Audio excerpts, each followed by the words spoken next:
Hello and welcome to the Glow Up Method. This is the place where we talk all things about growth, transformation, personal development, personal discovery. Hi, my name is Natasha and I am so excited to be here with you today. Today's subject is all about change. And what I'm thinking about today is this. There's two things. I'm thinking about how in my life's journey, I have been in the belief for so many years that people don't change. Things don't change. You know, a leopard doesn't change their spots, all those things. So many people had taught me that people don't change. And so I really had this opinion that I wouldn't change, the people around me won't change. And what I've discovered in this journey is that is false. Like, people do change. You just have to be willing to do so. Like, if you have an impactful why, you know, you hit your own rock bottom, you make these changes because you want to. Change is very possible. I personally have been on a huge journey that has encompassed a lot of change. My changes have been obvious from the physical ones, right? We talk about it on here all the time. And the beautiful thing about it is I've released over 140 pounds. I don't know, lately I might have gained some weight back because I am like eating like there's no tomorrow and I am just not moving like, you know, like, but I'm happy. I'm fine. I'm comfortable in what it is. The goal is not the number. I don't even know what the number is. I'm not even on the scale, but let's just say for all, you know, purposes, I've released, however you want to say it, over 140 pounds. And the beauty of it is that process of change was really hard. There were really tough days. There's really tough periods, months, years, you know, that it was a tough process. But it was also very beautiful. And in that change, in that losing of 140 pounds, which is like a whole human, right? I found myself. Like, I discovered me. I realized I'm so much stronger than I ever thought I was. Physically, mentally, and emotionally. I found that I can be very disciplined. I found that I am really resilient. I found that I made what seemed impossible literally possible. Like, I did that. Nobody else helped me. Nobody else did it. Nobody else dragged me to the gym. Nobody else said, go to the gym. Nobody told me to get my steps. Nobody said, eat this, don't eat this. I did it all. I did that. And so I built this confidence because I embarked on this thing that I had no idea where it would end, what the outcome would be. I actually had thought that I would have a negative outcome. I thought that I would maybe temporarily lose some weight and then gain it all back some and some, you know, extra. But here I am, and that didn't happen. And there have been days where I didn't work out because I was injured, and there have been days where I ate a lot. And there were days where I ate out of my intermittent fasting hours, and there were days in which I didn't. And I'm okay. Like, I survived it all. There were days that I went into my dance class and I worked my butt off. And there were days that I was in too much pain that I was like, why am I even here? But I'm here. And, you know, I've realized also people change. Like, I'm thinking about today, like, I have changed so much. My relationship with other people when I embarked on this journey of finally taking care of myself, because I was weighed down not only by the freaking Doritos and the cake and the candy and the ice cream and the soda and all that other crap that I put in my body, but I was also weighed down by all the guilt, by all the expectations I put on myself, by all the problems of everybody else. Like, this mom weight, this belief that I was responsible for so much more than I ever was, weighed me down. And in that process of discovering who I am, and in that process of allowing myself to care for myself, allowing myself to, in a sense, date myself. Like, figure out what it is you like. What is it you want to do? Like, I gave myself a voice again. And that voice had been so silenced, I had to like slowly coax it out and be like, well, I don't know, maybe, it took a real long time to be able to have a safe place where my inner voice could be vulnerable. Because again, like I've said on here before, I was a bully to my own self. I put myself in the corner and said, shh, quiet, don't say anything, you're just going to upset everyone. And, I really wasn't kind to myself at all. I had no idea, again, what self-love, self-care, self-worth, none of those self things. All that self stuff, talk, selfish. You're a terrible person if you take care of yourself. You're put on this earth to take care of everybody else. And oh, by the way, nobody was put on this earth to take care of you. Riddle me this. Why, in my mind, I thought this is the way life was, or my life was, I don't know. But that's how I thought it was. And I really did. I really worked hard at showing up for my kids all the time. 24/7 I was on call. And not for one person, not for two people, not for three, but 4 kids. My auntie who was ill, my uncle who was ill, my husband, anybody else who needed me at whatever time in their life they didn't need me. My sister didn't have a home, I gave her a home. My brother didn't have a home, I gave him a home. My cousin and her husband, they didn't have homes, I gave them homes. I gave them cars, I gave them jobs. I've given and given and given and given to people unconditionally. I didn't want anything back. And maybe somewhere deep down, I really did want love back.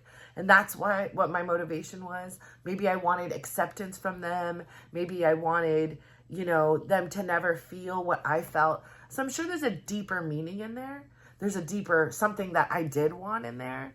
But I didn't want anything or expect anything back, except for maybe a thank you, or I love you, or some kind of appreciation.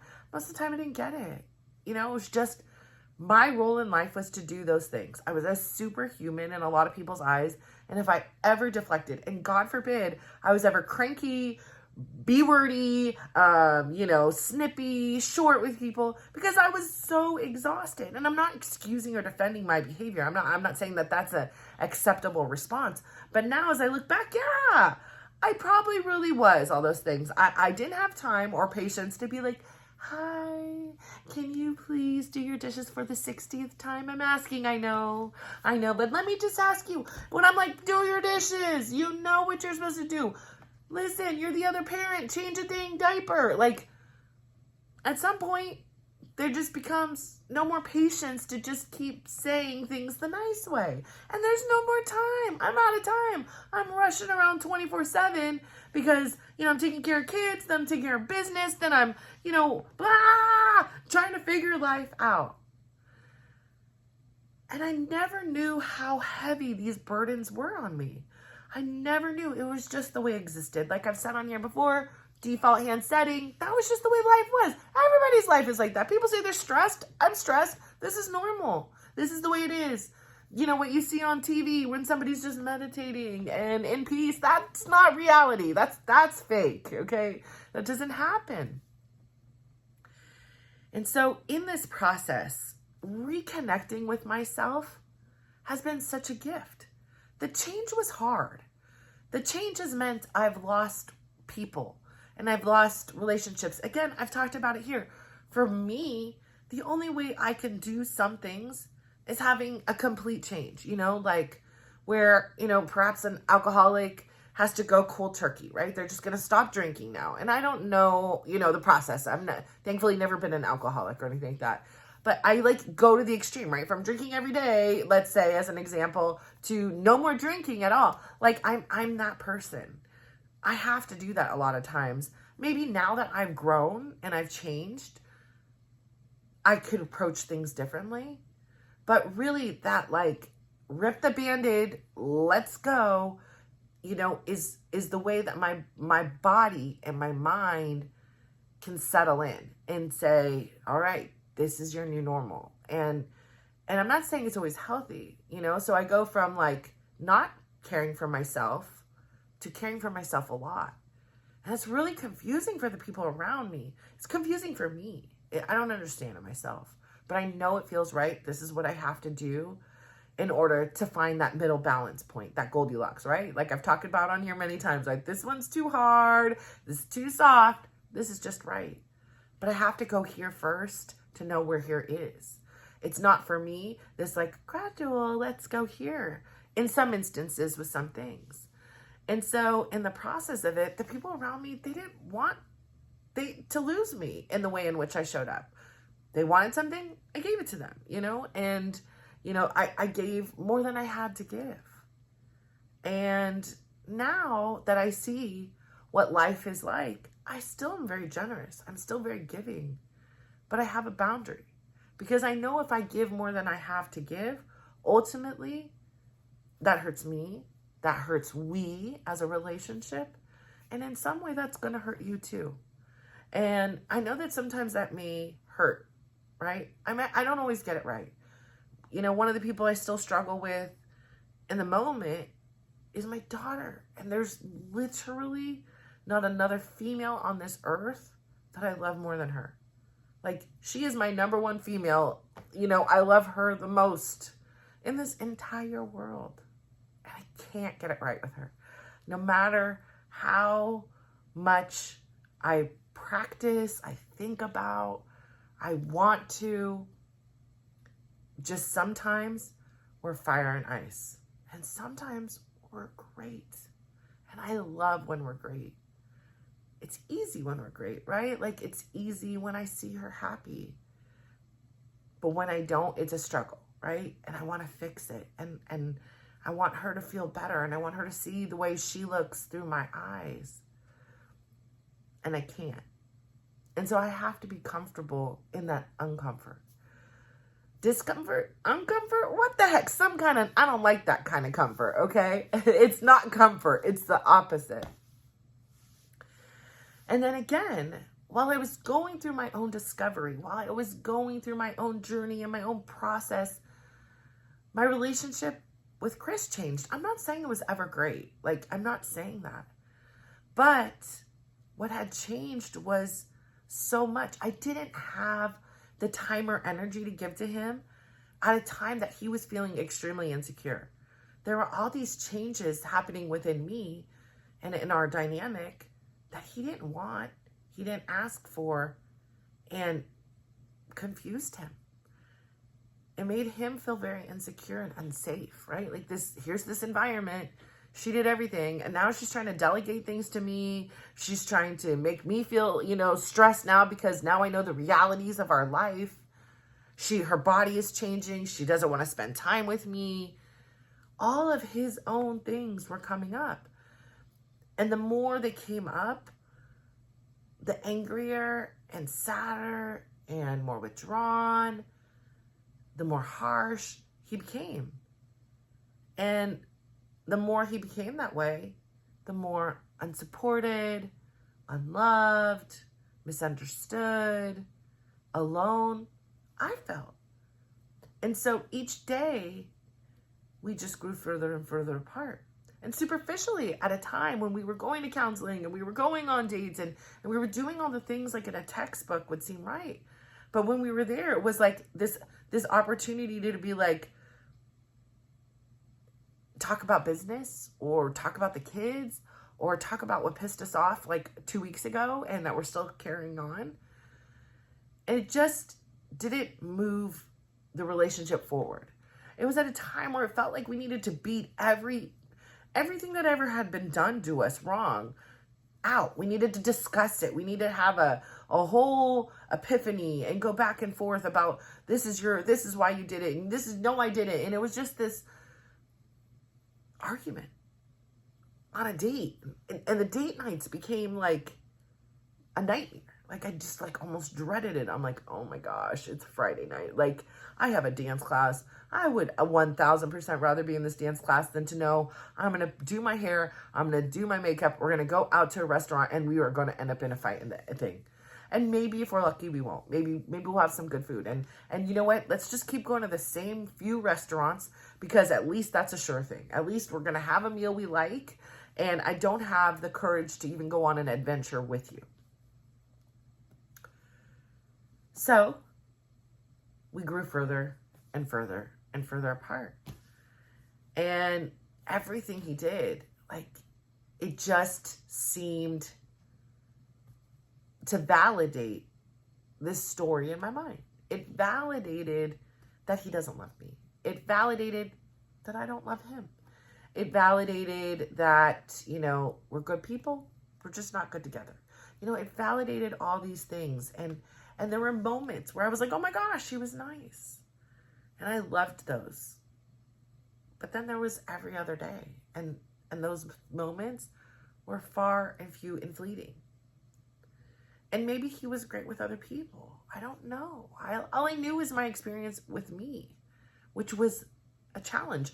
You guys saw the tail end of it here. And even sometimes I don't want to discuss what's going on. It's like, again, I'm living it. I don't need to go in here every time, you know, there's another battle within my house. This isn't the story of the dissolution of a marriage. This is a story of a woman who has lived a life that has been filled with these wisdom-filled, you know, lessons that I believe have some power in there. There's some kind of nugget of something in there that is going to help somebody else on their own personal journey. And so I share for that, because there's so many times in my journey where I was alone, where there wasn't somebody that I could say, oh, you kind of get it. Like, you understand what I mean. Like, or I didn't have the words. I knew these feelings, but I didn't really have the words to put to what my experience was. And there's been oftentimes within a book, a song, a podcast, a YouTube, a movie, that somebody says something and it's like, exactly, that's what I'm feeling. Like, I was unable to put those words to existence, like, but you just summed up my entire experience in 10 words, and I couldn't do that.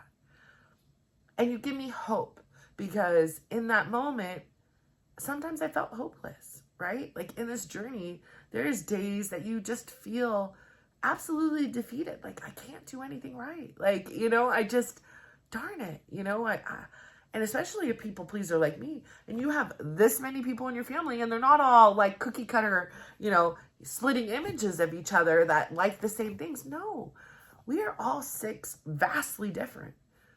And sometimes I think we just like to disagree for the art of disagreement. Some of us, like, I rarely can think of a thing that all six of us have been on the same page about. Like, rarely, you know, like, rarely.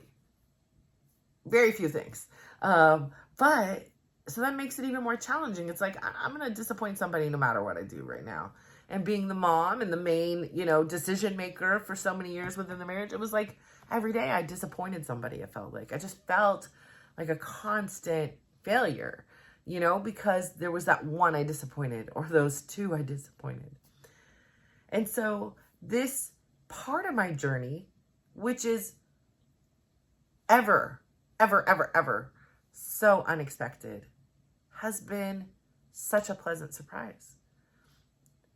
I believed wholeheartedly that Chris and I could never be, like, I can't even speak for his own thing.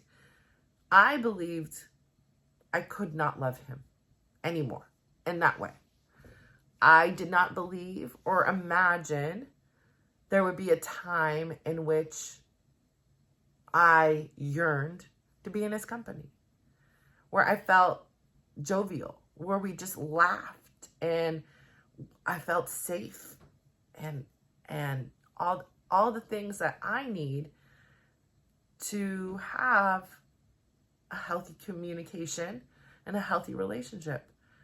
And I like want to pinch myself, because I'm like, you know, it's such a weird scenario here right now. Like, as you can see, you know, my kids are sick. I don't know if I'm getting sick myself.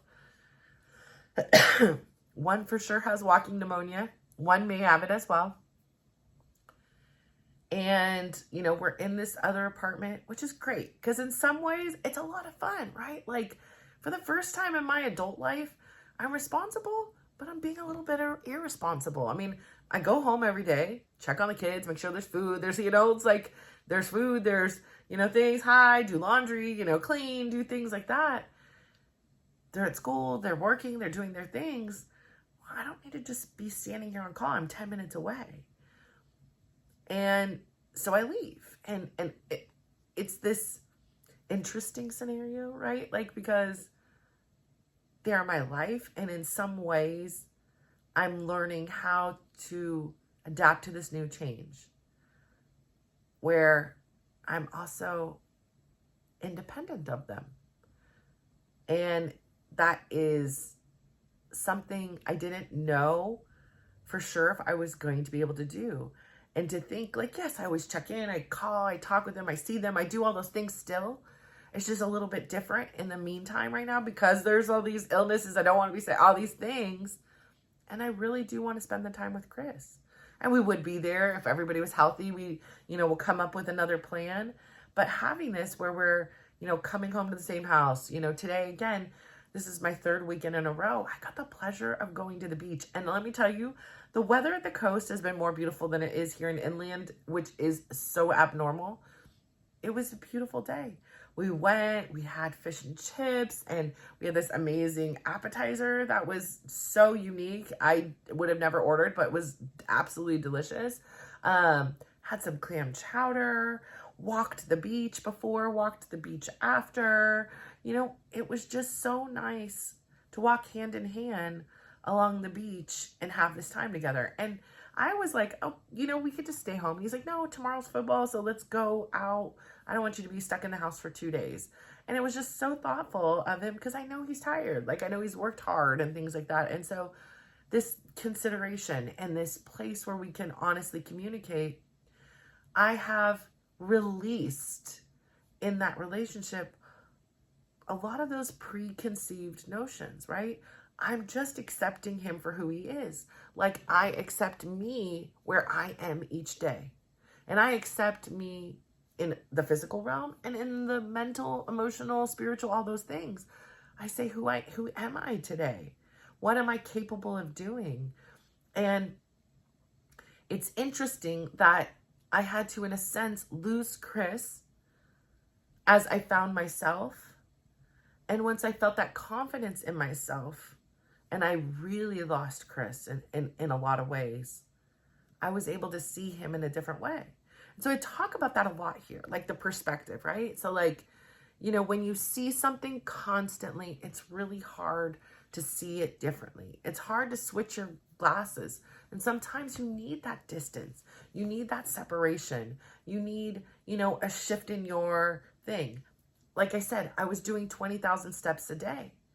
And I was eating a lot more. Now I'm eating a lot more again. But just for the sake of eating, I don't know. It's just like a love or something. Like when you feel in love, you gain weight, you eat, you lay around, you want to spend time together. And that's kind of the phase we're in right now. We never dated. I've said it on here before. I got pregnant after knowing him for 3 months. We got married within a week. And here we are 25 years later. Imperfect, but yet we're still working. And we are still learning. And we have had like this amazing sense of growth. So I say it's never too late. Yeah, our relationship has been imperfect. I have done things that perhaps I wish I never did. And he has done things that perhaps he wishes he never did. But on the same turn, in some weird way, I'm so grateful for those things. And I know that sounds crazy. It sounds absolutely asinine. But had it not been for those jarring moments, for those wake-up calls, things may never have changed and may never have been the way they are right now. It would have took like a miracle. Like it would have took like I got hit in the head and I had some kind of amnesia. Like I had to experience the loss to see all that I wanted for my life. I had to experience the loss as a heavy woman of, like I said, it was during COVID time when they were saying people that were morbidly obese were not doing well with this. Like that was this sense of loss for me. Like if I get sick, I will die. This sense of loss of the relationship I wanted with my grandkids. And so feeling that loss and then actually in real time experiencing the loss with Chris, those for me are eye-opening moments where, again, I ask myself, where my why is am I showing up as the best version of me? No, I'm not. So what are you going to do to change it? Are you going to change it? I mean, you don't have to. You can continue on the way you want. Nobody's requesting, requiring, demanding of you to change. It's up to you. What do you want to do, girl? And change was my answer. Honesty was my answer. Chris, I'm feeling confused. Like, I want to talk with you. Like, I don't know if this is a normal part of the divorce process, but suddenly you're looking better than ever. And suddenly I want to be with you. And suddenly you're in my mind all the time. And not that like I want to strangle you, and not like you're annoying, and not that like, why didn't you do this? And how come you're not more helpful with that? Like, I miss you. Like, even though you brought up all these emotions where like I would feel dread when I hear the garage open, suddenly I miss hearing the garage open. Like, I miss you. There were moments in the process that I was like, no offense, this sounds so mean to say, and I've told him I felt like this. In some ways, it would have been easier if he just passed away. And I know that's horrible for all those people out there who've had a significant other or pass away. I don't want him to pass away. Of course not. No. But this loss where he was there and alive, but not there, it was so difficult. And then you compound that with the holidays and 3 birthdays. And I honestly, and then I was injured and I couldn't go to dance. Like, I honestly was like, this is a freaking rock bottom. How did this happen? Like, just a few weeks ago, I was the happiest I had ever been in my own personal life. I felt like I was freaking walking on clouds. Everything was lining up. I finally was, putting these out there. I went on a cruise. Like, I was being honest. I was looking damn good. Like, I had been looking good. Like my everything was toning up. My kids were healthy. They were getting back at their sports and their activities. And then in just one big swoop of the month of freaking the end of October and November, just my life turned upside down. And I didn't know if I could ever find the right way up again. And I knew I could because I had been to the bottom. And I knew it would kick me into certain kinds of gears. And ultimately, I knew I would not be alone, like, for the rest of my life. But I was so alone in those moments. Like, I had my kids and they were there for me. So I will, again, for as many times as I cried, I just want to thank them for like having the maturity and the love and the support of their mom. Like, they did not waver at all. They were there. Even in my cuckoo times, because I'm going to admit, I hadn't slept. I was in a sense of shock, trauma. And now you also have to figure out how to keep the freaking lights on. And you're all alone. And it was just so much at one time. So to imagine I am where I am, change is hard. And change can sometimes completely change your life. And it's not, change is not about like fixing something. It's not like, oh, my weight was broken, or, oh, my relationship was broken. Change for me is about growing. I grew in that process of change. And that process of change isn't linear. It moves up and down. It ebbs and flows. I am a changed woman because of the last few weeks with Chris. I never felt honest enough to be vulnerable in the way I am now. I thought I needed to handle everything on my own. So every time I felt insecure, every time I felt a weakness, that was my work, and I needed to shut my mouth and figure out how to work on it. But what I've learned now is life is not always a process you have to do on your own. Yes, I did my weight on my own, but I had so much support in the sense of friends, in the sense of instructors, in the sense of myself that I gained. I was never alone.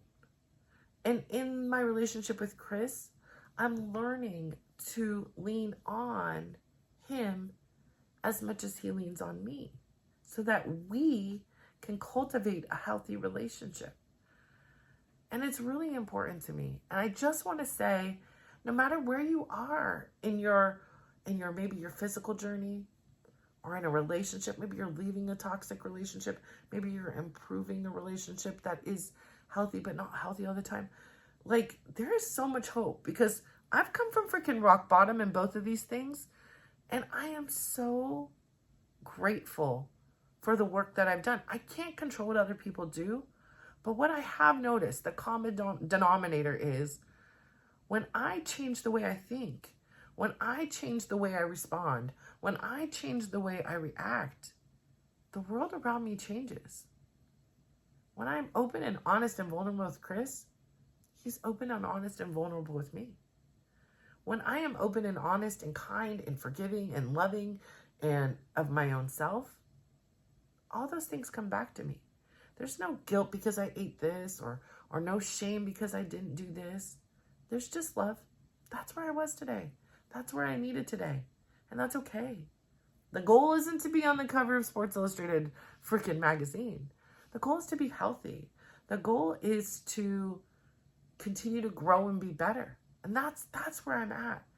So what I want to remind you today is change. Change, sometimes it's really difficult. But oftentimes when we change, the most beautiful lessons come from it. So I know it's uncomfortable. I know. I'm living out of bags in 2 different houses, like I have many homes, but yet no home in a sense. And it's funny. It's funny how I'm here, and I'm not even stressing about it. I'm just really content where I am right now and exploring where it's going to go. And I'm not in a rush. Like, I wasn't in a rush about losing the weight. I'm not in a rush to figuring this out. This part of the journey, I know so far, this feels right. But I know with my weight loss journey, things change. And so I'm just going to take where we are right now and lean into where I am, instead of getting all anxious, overwhelmed by what does this future hold. I'm going to let it unfold the way it's meant to unfold. And I say that to you. When you're going through your processes of changing, it's not easy, but it is possible. You are possible. So I say all this to say, thank you so much for tuning in today. I appreciate you. Thank you so much. I'm sure through this process of watching me, you have even seen my own personal journey and evolution. As I sit back and rewatch the things, I'm like, some things I cringe at, some things I'm like, yeah, I'm rooting for you, girl. Like, I know the end of this story, but wow, that's exciting. Or it's a really beautiful gift, even to myself, to be able to rewatch things and see how much I've grown in a short amount of time. And I'm still not getting everything right. As you can see, that's life. And that's not the goal, is to be perfect. It's just to continue to make progress. So I hope that you continue to make progress in your life. Please share below, comment, reach out to the community. We are all here rooting for you, cheering for you, supporting, loving, and honoring you. So please go out there today, spread the kindness, give somebody a big smile, give them a compliment, and just watch how they glow up. So thank you. Bye.